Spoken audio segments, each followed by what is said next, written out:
JNR టీవీకి స్వాగతం. ముందుగా హెడ్లైన్స్.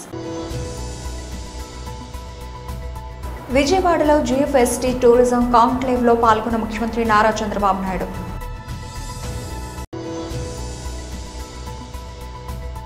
బీజేపీ రాష్ట్ర అధికార ప్రతినిధి శ్రీమతి రాణి రుద్రమ మీడియాతో మాట్లాడారు. విద్యార్థులే వారధులై డ్రగ్స్ మహమ్మారిని తరిమి కొట్టాలి, యాంటీ డ్రగ్స్ డే కార్యక్రమంలో సీఎం పిలుపు. మార్కెట్ల లాభాల జోరు, వరుసగా 4వ రోజు పరుగులు. విజయవాడలో GFST టూరిజం కాంక్లేవ్ లో పాల్గొన్న ముఖ్యమంత్రి Nara Chandrababu Naidu. Now technology is matured. By integrating both, we wanted to promote corporate entrepreneurs or public entrepreneurs. Policies we wanted to promote. That is the concept we started. Today, he has conducted 4 conventions. One is deep tech, another is aquaculture, third one livestock, fourth one today tourism. All 4 he has done extremely well. I am very happy and proud of him. I congratulate him. Now, Ramdev Babaji, I know him for the last 3 decades. Same zeal, same spirit. I met him combined Andhra Pradesh. At that time, everybody was teaching yoga small way. Here is a guru. He has visualized in a big way. In one meeting, hundreds of people used to come for that yoga practice. I thought only few people will come. Wherever you go, thousands of people have come for his yoga. That is how he brought yoga as a mass momentum. I really appreciate him, congratulating him. Recently, if you see all these things they have done, the value of yoga, benefits of yoga, everybody is aware.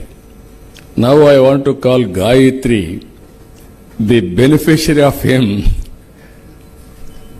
She will tell on her with her own actions, then you will have an idea. Please come. Mike.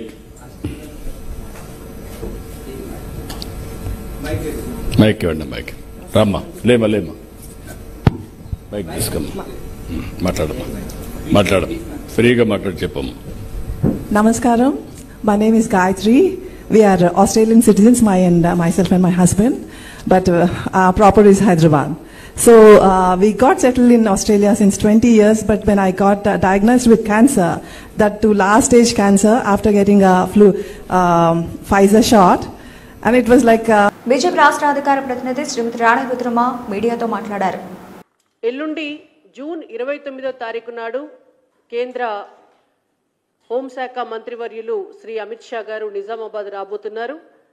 వారు ఎన్నో దశాబ్దాల చిరకాల వాంఛ, నిజామాబాద్, వరంగల్ లాంటి ప్రాంతాల్లో చాలా పెద్ద మొత్తంలో పసుపు సాగు జరుగుతూ ఉంటుంది. అయితే ఈ పసుపు సేద్యం చేస్తున్నటువంటి రైతులందరికీ కూడా మెరుగైనటువంటి మార్కెటింగ్ సౌకర్యాలు కలగడం కొరకు, వారు పండిస్తున్నటువంటి పంటకు ధర రెట్టింపవడం కొరకు, అలాగే పసుపు ప్రాసెసింగ్ యూనిట్స్ ద్వారా అనేక రకాల బై ప్రోడక్ట్స్ తయారు చేసి అంతర్జాతీయంగా కూడా మార్కెటింగ్ చేసుకునేటటువంటి అవకాశం కావాలని చెప్పి ఎన్నో దశాబ్దాలుగా నిజామాబాద్ రైతులు అనేక పోరాటాలు చేసిండ్రు, అనేక ఉద్యమాలు చేసిండ్రు. అయితే వారందరి కోరిక మేరకు భారత ప్రభుత్వం నరేంద్ర మోడీ గారి నాయకత్వంలో పసుపు బోర్డును ఆమోదించి పసుపు బోర్డును ఏర్పాటు చేస్తోంది. నరేంద్ర మోడీ గారు ఎన్నికల సమయంలో నిజామాబాద్కు వచ్చి హామీ ఇచ్చి అనౌన్స్ చేసిన విధంగానే ఎల్లుండి నిజామాబాద్లో పసుపు బోర్డు కార్యాలయాన్ని కూడా అమిత్ షా గారు వచ్చి ప్రారంభించనున్నారు. ఇప్పటికే పసుపు బోర్డు చైర్మన్గా కూడా నిజామాబాద్ వాసి రైతు పల్లె గంగారెడ్డి గారిని కూడా నియమించడం జరిగింది. అయితే భారతీయ జనతా పార్టీ రాష్ట్ర శాఖ తరపున కేంద్ర ప్రభుత్వానికి ధన్యవాదాలు తెలుపుతూ 11 సంవత్సరాల కాలంలో నరేంద్ర మోడీ గారు 2014లో భారత ప్రధాని అయిన నాటి నుంచి బీజేపీ ప్రభుత్వం, ఇప్పుడున్నటువంటి ఎన్డీఏ ప్రభుత్వం రైతుల కోసం ఎంత అద్భుతమైనటువంటి సంక్షేమ పథకాలను తీసుకొచ్చి ఎన్ని బృహత్తరమైనటువంటి ప్రణాళికలను సిద్ధం చేసి రైతుల జీవన స్థితిగతులను మెరుగుపరిచింది అనేటువంటిది నిజంగా కూడా అందరూ తెలుసుకోవాల్సినటువంటి అంశం.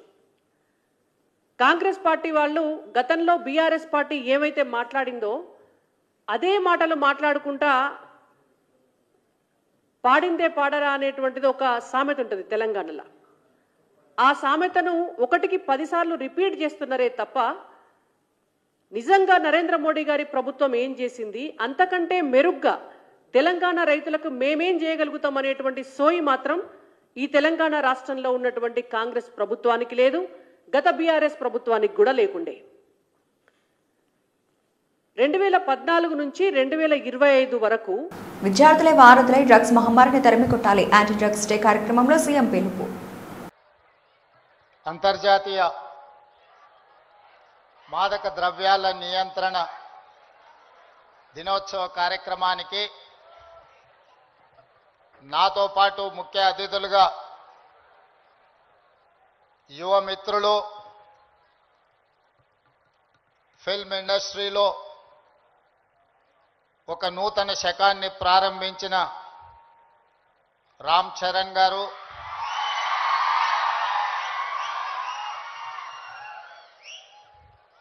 అదేవిధంగా ఏ బ్యాక్గ్రౌండ్ మూవీ ఇండస్ట్రీలో లేకపోయినా కష్టపడితే రాణించవచ్చు అని నిరూపించిన మరో యువమిత్రులు విజయ్ దేవరకొండ గారు,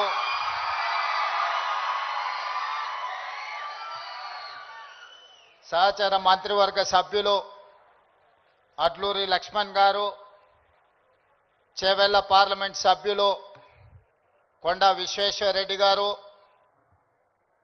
రాజ్యసభ సభ్యులు అనిల్ కుమార్ యాదవ్ గారు, film development corporation chairman Venkataramana Reddy, మనందరం గౌరవంగా పిలుచుకునే దిల్ రాజు గారు, అదేవిధంగా Telangana police department DGP Jitender గారు, Telangana anti narcotics bureau DG Sandeep Shandilya గారు, ఇతర పోలీస్ ఉన్నతాధికారులు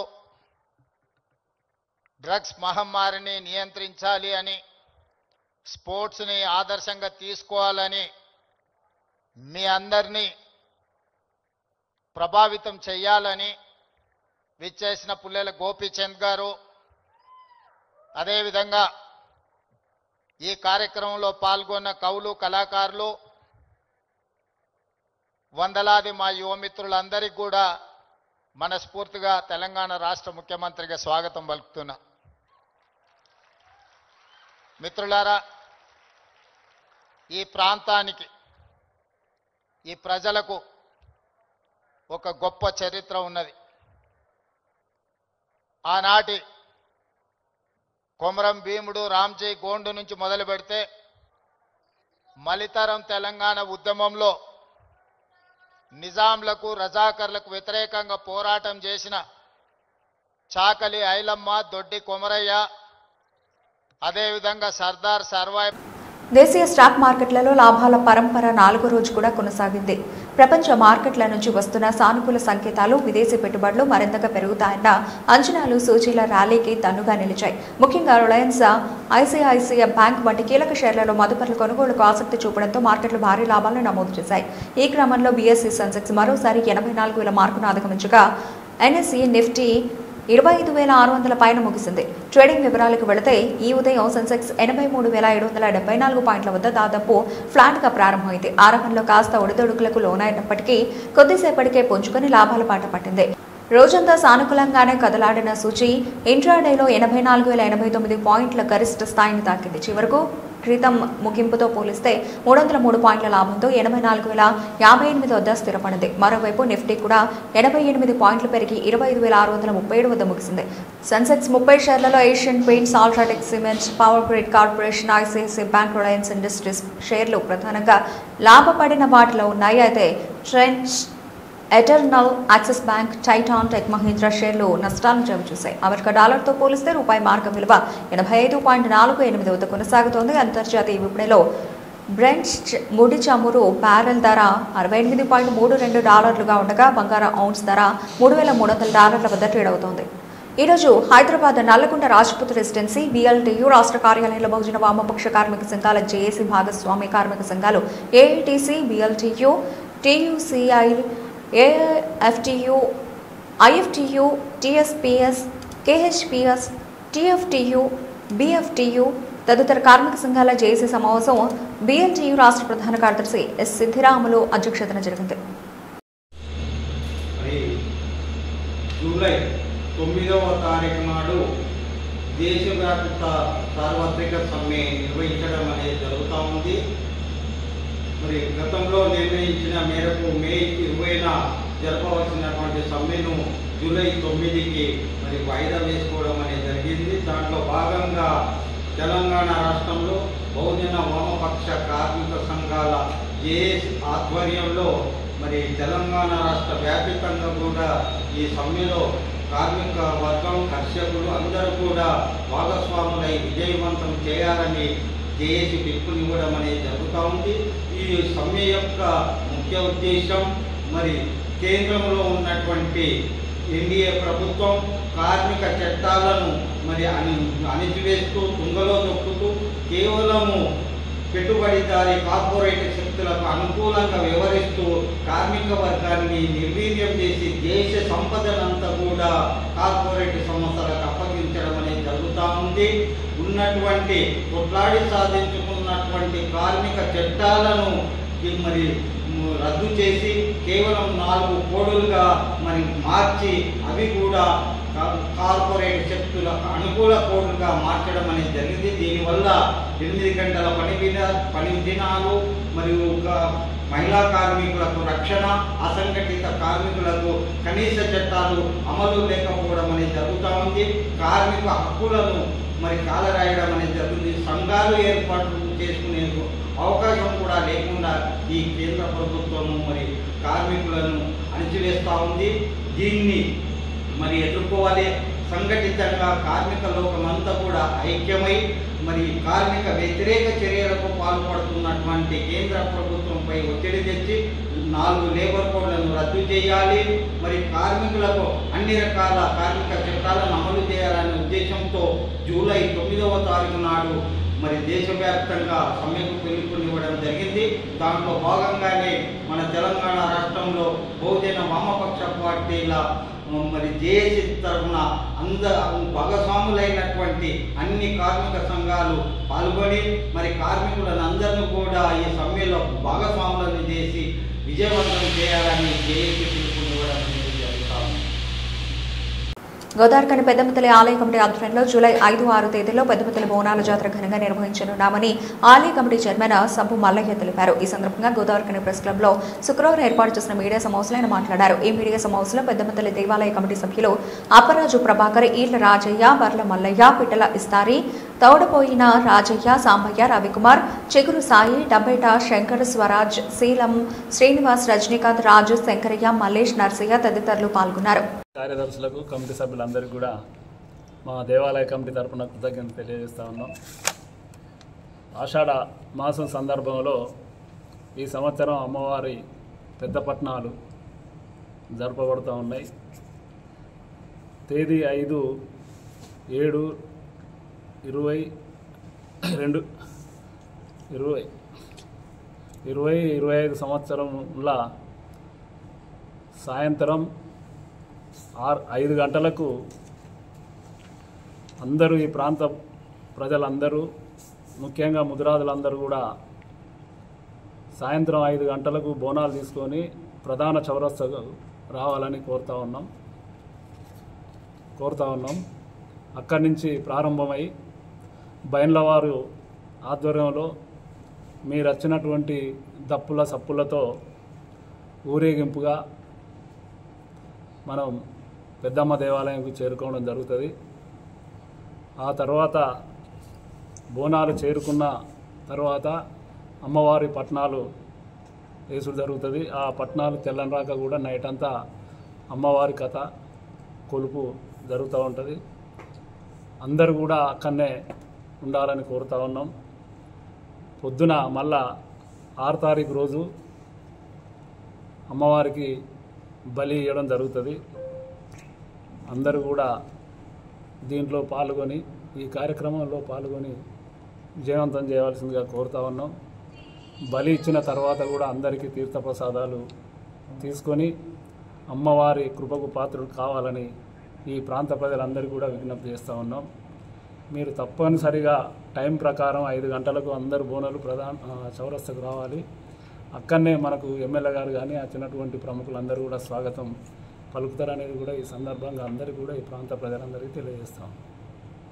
11వ డివిజన్లో 50 లక్షల రూపాయలతో ఆధునీకరించిన చెరుకు తోట పార్కును ప్రారంభించిన రాష్ట్ర పురపాలక పట్టణాభివృద్ధి శాఖ మంత్రి డాక్టర్ పొంగూరు నారాయణ మంగళహారతులతో మంత్రికి ఘన స్వాగతం పలికి పూర్ణవర్షం కురిపించిన స్థానిక మహిళలు అన్ని హంగులతో పార్కును సిద్ధం చేసిన మంత్రికి కృతజ్ఞతలు తెలిపిన చిన్నారులు పిల్లలకు చాక్లెట్లు పంచి ఆటలాడించి సరదాగా గడిపిన నారాయణ మాస్టర్.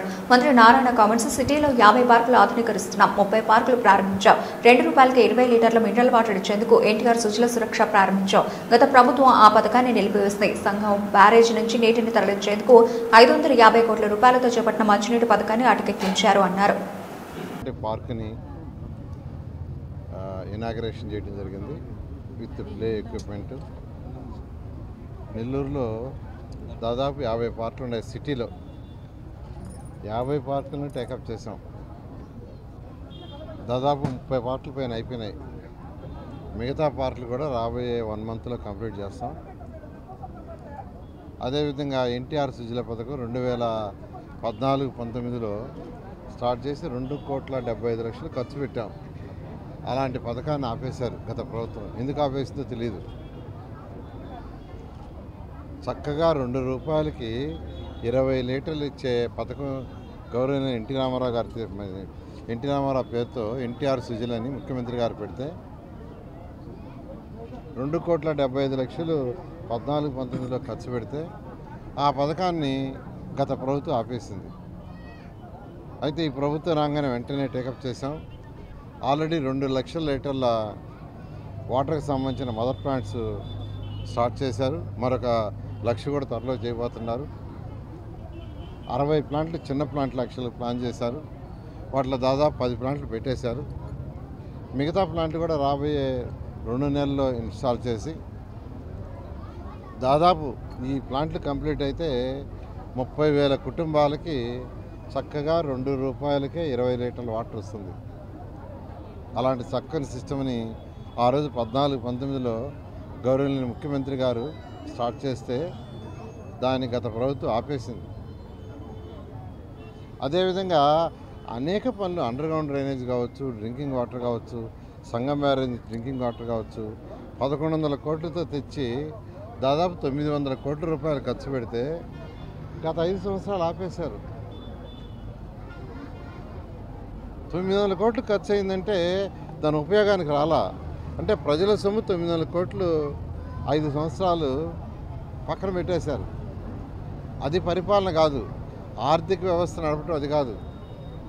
ఒక రాష్ట్రం యొక్క ఆర్థిక పరిస్థితిని ముందుకు తీసుకుపోవాలంటే నిజంగా కనెక్షన్స్ కంప్లీట్ అయిపోయింటే చక్కగా చక్కటి వాటర్ వచ్చిండేది సంగం బ్యారేజ్ నుంచి. ప్రతి ఇంటి నుంచి డ్రైనేజీ భూమి లోపల వెళ్ళిపోయి దోమలు లేని నగరం అయింది అది. అయితే ఇప్పుడు వెంటనే చేయాలంటే ఖజానా ఖాళీ, డబ్బులు లేవు, అట్కో లోన్ క్యాన్సిల్ అయిపోయింది, తెచ్చిన లోన్ క్యాన్సిల్ అయింది. అయినప్పటికీ ముఖ్యమంత్రి గారితో బ్రిటన్ ముగించే ముందు హెడ్లైన్స్ మరోసారి. విజయవాడలో జిఎఫ్ఎస్టీ టూరిజం కాంక్లేవ్ లో పాల్గొన్న ముఖ్యమంత్రి నారా చంద్రబాబు నాయుడు.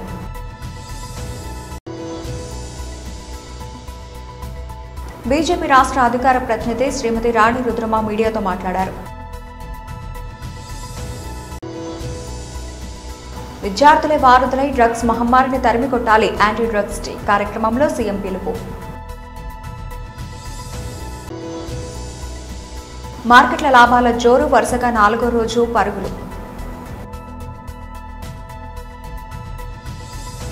ఇవి ఇప్పటివరకు కనిపించిన అప్డేట్స్. మరిన్ని అప్డేట్స్తో మళ్ళీ కలుద్దాం. అంతవరకు సెలవు, నమస్తే.